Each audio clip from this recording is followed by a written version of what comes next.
What's up, folks? Welcome back to Tactical Tortoise. My name is Trevi, and it's time for another Tech Talk. This time, we're going to be covering a Necron list that won a GT this past weekend.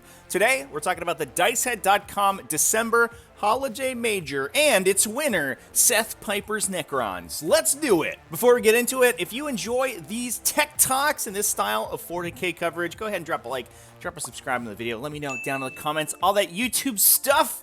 You know the drill. As always, during these Tech Talk videos, we're going to talk about the winning list, all of the interesting combos that the winning player has chosen to put into their army, as well as all of the matchups that it played against and a quick overview of the event itself. The event in question, the Dicehead.com December Holiday Major, was a 28-player GT. It was a charity event with 25% of its ticket sales going to a local charity. At 28 players, that means over $700. 40k players doing good works. It used a pretty interesting format. It was 6 rounds in total and cut to top 8 after day 1. Everyone else who didn't make the top 8 cut got to play in a free RTT to win some additional prizes. But that cut meant that X and 1 players were potentially in contention of winning the entire thing, since the cut is essentially treated as a separate event. So as long as you scored high enough to be in that top 8, even if you are X and 1, you would make it in to that elimination bracket and then play out those 3 games trying to go undefeated in order to actually take down the whole thing. They used US Open terrain layouts, including a lot of true line of sight blocking in the ruins in the center of the table, which meant that the terrain had very good coverage in every game of the event that I saw. Speaking of seeing the event, it was covered over on Wargames Live. Go check them out if you haven't yet.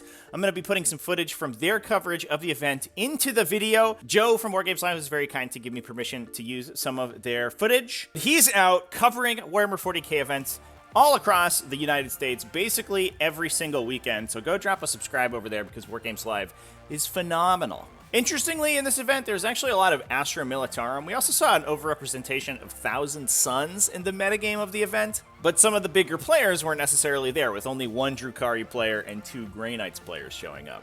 That's in addition to our winning player, Seth Piper's Necron. So moving on, let's talk about this winning list and talk about how these Necron boys can take down a GT.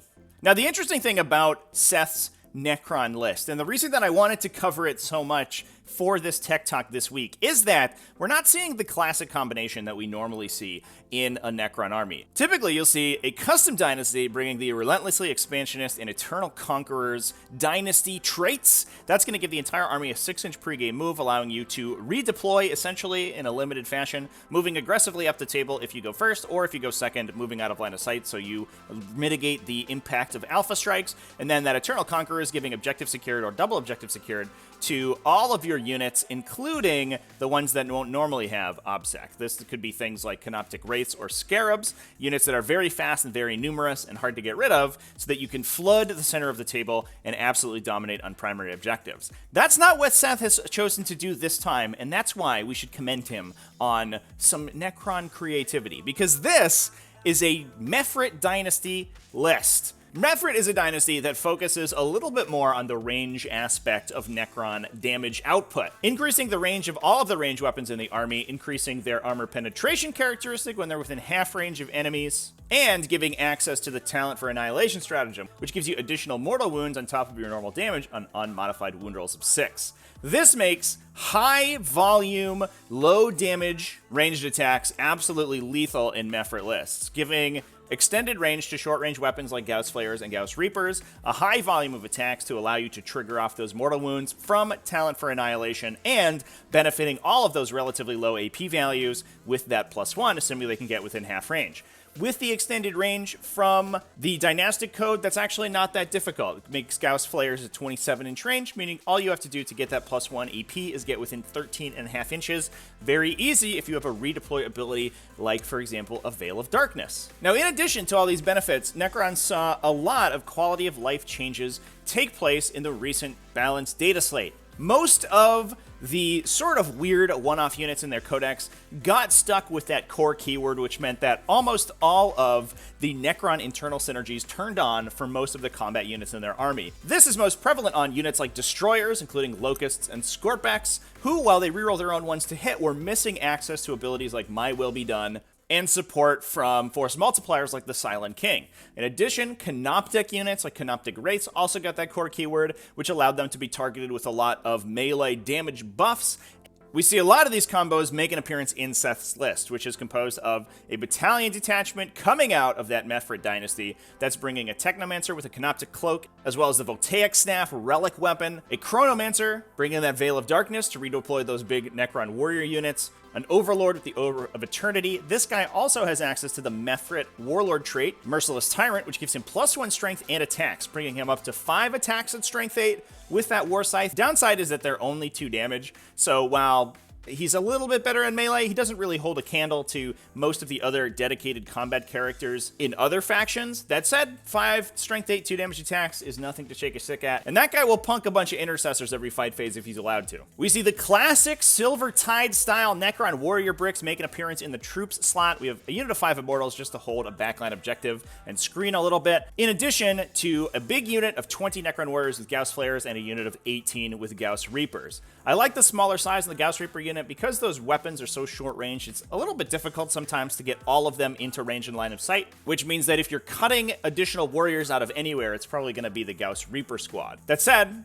those Necron warriors with Gauss Flares are absolutely lethal with those combos we talked about previously. You can also combo together stratagems like Relentless Onslaught, giving them exploding 6s alongside disintegration capacitors to let 6s automatically wound, on top of the Silent King being nearby to give them full rerolls to hit. That allows you, especially if your My Will Be Done, so you hit on 2s, to reroll all of your attacks that are not 6s to try to fish for some additional 6s to benefit from those auto wounds and exploding dice. You can't use that whole wombo combo on the Reaper unit. Unfortunately, they don't get access to Relentless Onslaught, but you can still use disintegration capacitors on them and that Talent for Annihilation on the Gauss Reapers, who are still going to be a little bit more effective when they go to that wound roll, being +1 strength and +1 AP over the Flayer unit. That's still a lot of damage coming out of what ostensibly look like bolters with extra steps. Once the combo is assembled, these guys start shooting down tanks, and it's pretty scary. We also see a kind of a smorgasbord of additional Necron combat units, a big unit of 10 Lich Guard that Seth is going to use to just gum up the center of the table with those storm shields those guys have, with the ability to be targeted by reanimation mechanics like the Orb of Eternity being carried by that Overlord, and the Technomancer there to repair models. Those Lich Guard can sit around for a long time if you don't have the correct tools to deal with them. The big downside of Lich Guard is that they tend to be a little bit lacking in damage output, swinging only 1 damage melee weapons at you. But to be fair, high volume of 1 damage attacks is sort of the theme of the list, and it's actually gonna be pretty relevant right now. With lists like Drukhari Thick City bringing a lot of Artists of the Flesh monsters and grotesques that have damage reduction, or lists like Space Marine Dreadnought spam, again bringing a lot of Duty Eternal vehicles that have damage reduction. The era of volume 1 damage attacks is returning, and I think Necrons are perfectly poised to be able to benefit from this metagame. Units like the Lich Guard, especially when they get access to +1 attack from Eternal Protectors for hanging nearby the Overlord or the Silent King,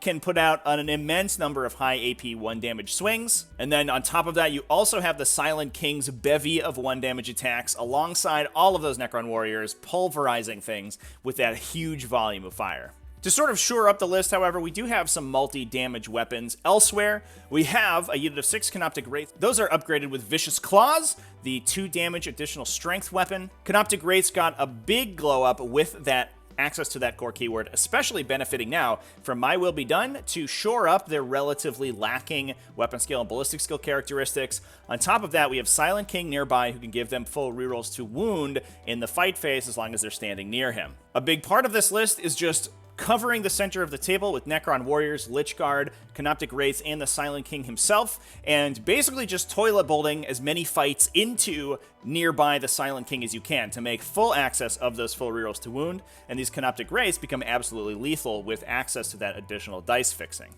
Speaking of rerolls to wound, we also have a unit of 3 Locust Heavy Destroyers. I like these guys' inclusion in the list. They give it a little bit of reach on turn 1, where alongside the Silent King's 2 Maineers, they can be firing 3 additional pretty high damage long-range shots downrange. You also have access to full rerolls to hit from the Silent King himself, or you can now My Will Be Done them thanks to that new core keyword to let them hit on 2s and then reroll their own 1s thanks to their innate rerolls. On top of that, you can use Extermination Protocols for full reroll to wound, meaning you're probably converting all of those 3 Gauss Destructor attacks.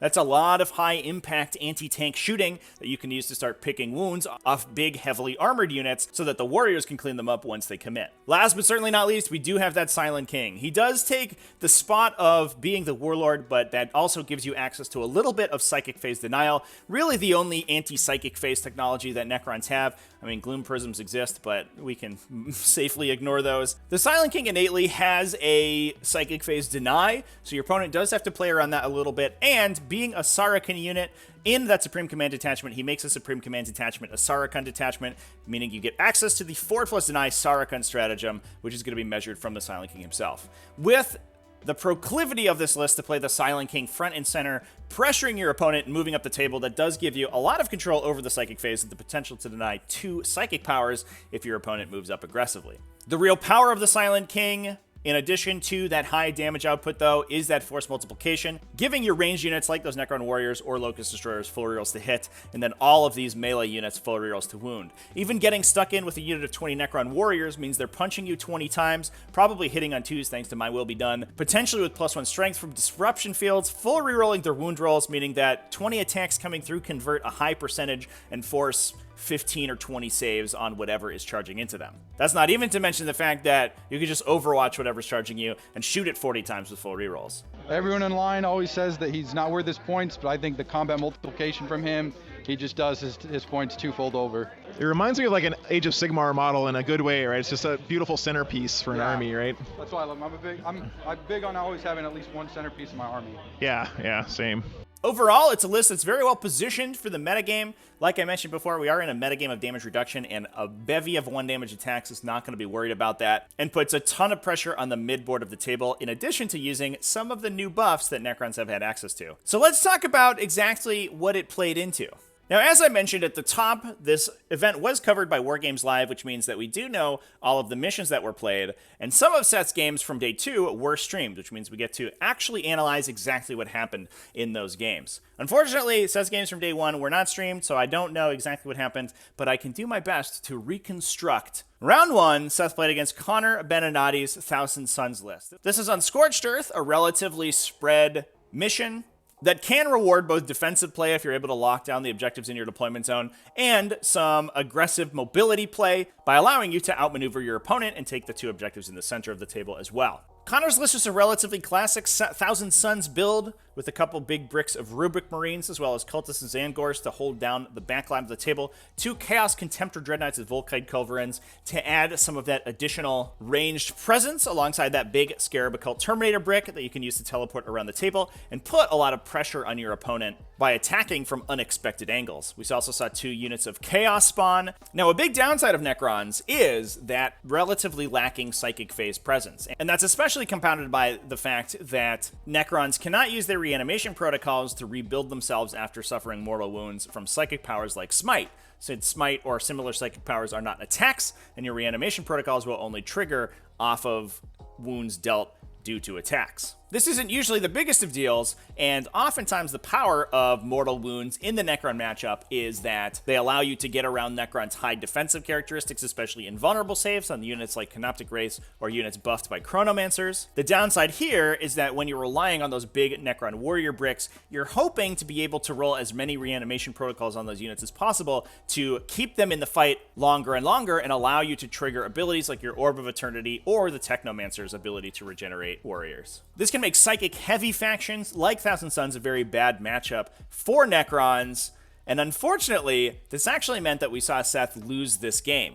This was a very close 74-81 loss in Connor's favor. But like we talked about at the start, the format the event was using meant that losing early didn't necessarily put you out of the running. And as long as Seth could come back with big wins in his future games, he was probably going to be a shoo-in for that top 8. That put Seth into round 2 with Nathan Eakin's Orcs on Vital Intelligence. This is a pretty interesting orc list with a smattering of different units. We see a Battle Wagon and a Kill Rig represented, 1 Waz-Bomb Blasted Jet, and a bunch of individual MSU Orc infantry units alongside Squigog boys in order to flood the table with bodies and take as many primary objectives as possible. Unfortunately for Nathan, though, that didn't quite go to plan. This was on Vital Intelligence, which can hugely favor the player going first or the player with the mobility to lock in multiple center objectives, and ended with a huge win for Seth, which I think is representative of Seth either being able to attrition down the orcs early to lock in those center objectives and score a bunch of 15-point primary turns, or indicative that he just went first and was able to construct the castle in that midboard using the Wraiths and the Silent King alongside that big Lich Guard block and those big warrior units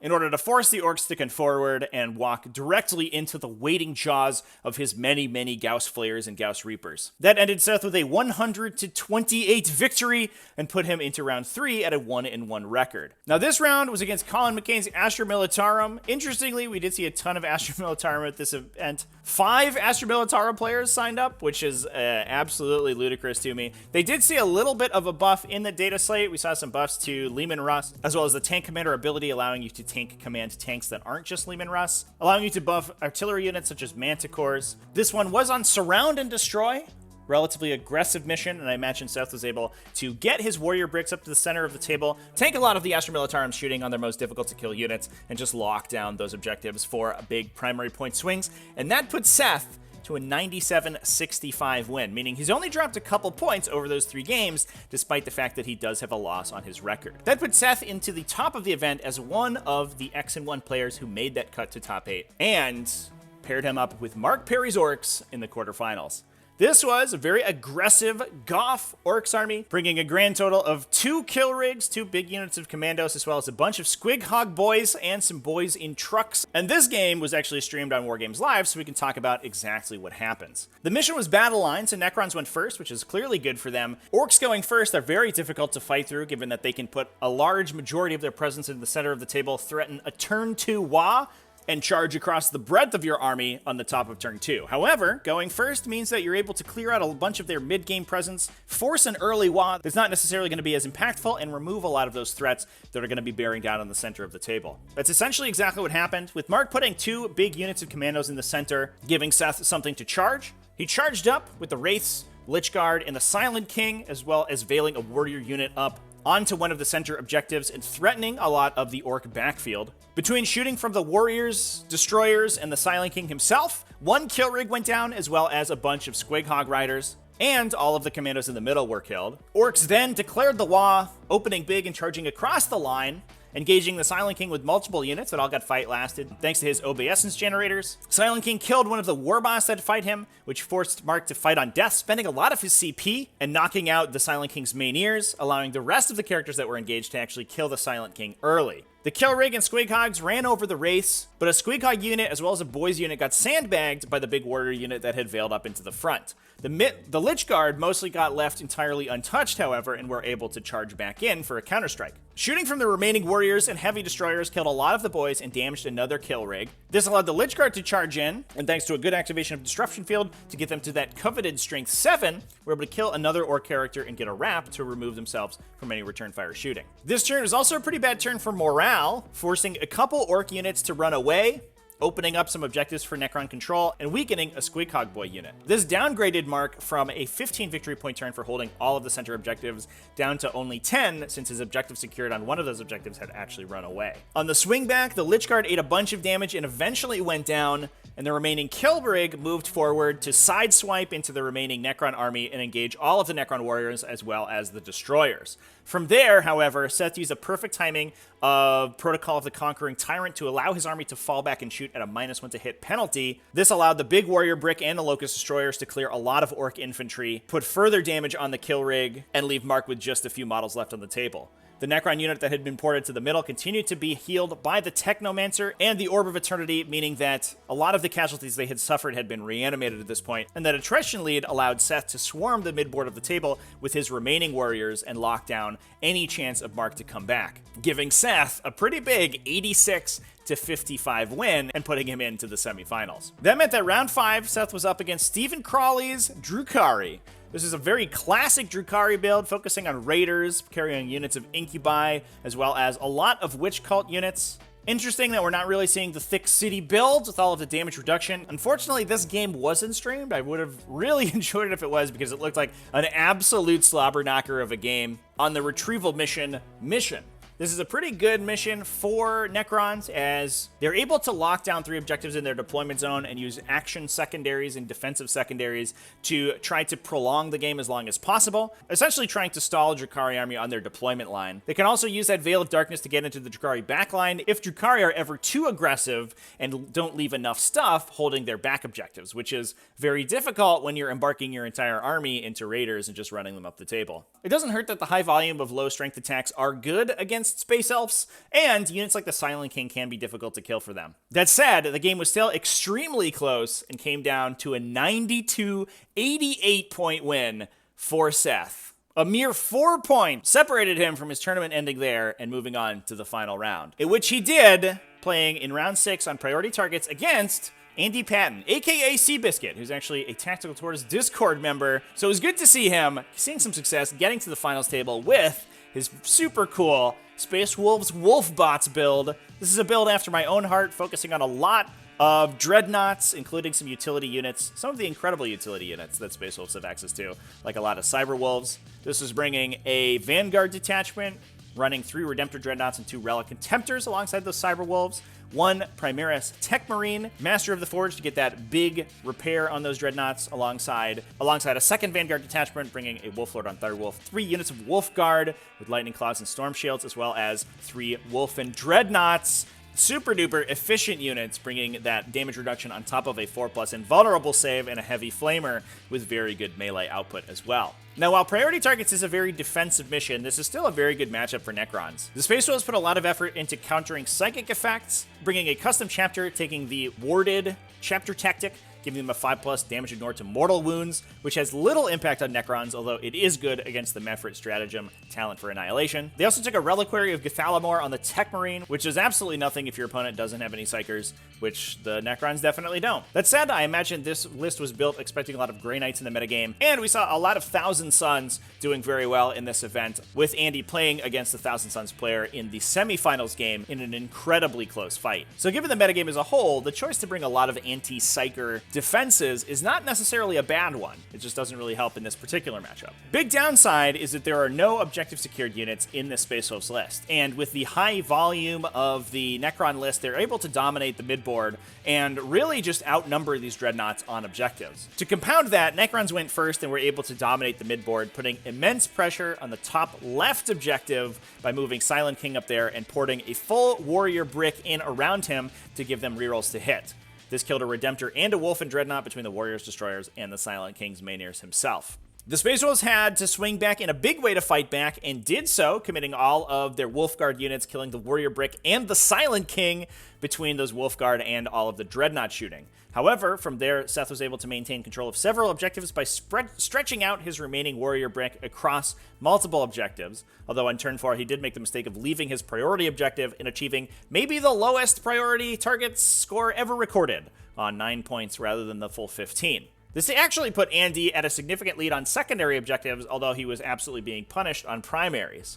That left him with nothing better than a super long shot to win on bottom of round 5 with a 15-point primary objective swing, but he wasn't quite able to get there. And that left Seth as the winner of the event with a barn-burning score, 84-83, after all of those points had been tallied. An absolutely phenomenal game of Warhammer 40k. This was definitely, I imagine, one of the matchups that a big Necron brick like this wants to see, one that they can really just swarm in the center of the table, force their opponent to make multiple attacks into them to make the reanimation protocols as annoying as possible, and have that high volume of 1 damage attacks so that damage reduction has no defense against. Going first and removing a bunch of Dreadnoughts before they're able to move up aggressively into the center of the table certainly helps as well, I imagine. And that's it. That's all the games that Seth played over the course of the GT, ending with a 5-on-1 record and taking the first place spot at the event. Huge congratulations to Seth for taking it down, and with a non-standard Necron list. Definitely nice to see something different than Relentlessly Expansionist plus Eternal Conquerors and just running models into your opponent's face.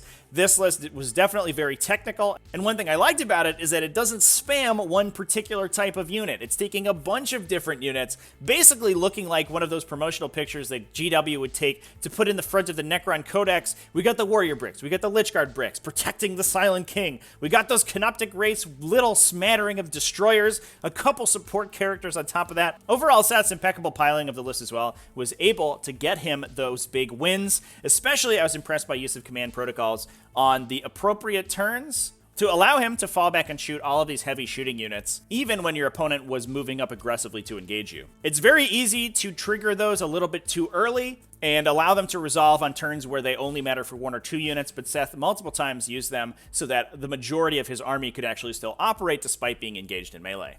Hopefully, we see some other Necron players see similar success in the not-too-distant future. I do think Necrons are a very interesting faction to play both with and against, and I think that core keyword was a bigger quality of life change than people give it credit for. Not to mention the fact that, like I mentioned several times in this video, if we are moving into a damage reduction meta, Necrons have a pretty good swath of attacks in order to fight units that do reduce your damage. Whether that's enough to put them in the top bracket of the metagame, I don't quite know. I think that remains to be seen.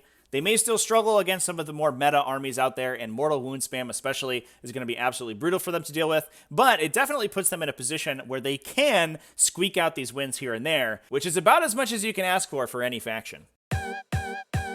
And that's all I have to say about that. Thanks for watching, everyone. Hopefully you enjoyed this coverage of the Dicehead.com GT and Seth Piper's Necron list. Thanks for watching all the way to the end of the video. Big thanks as well to everyone who supports the channel over on Patreon, YouTube channel membership, and Twitch subscribers as well. All those people are phenomenal and help me continue to do what I do. Anyway, big thanks again. Remember to keep it classy, folks, and have happy wargaming.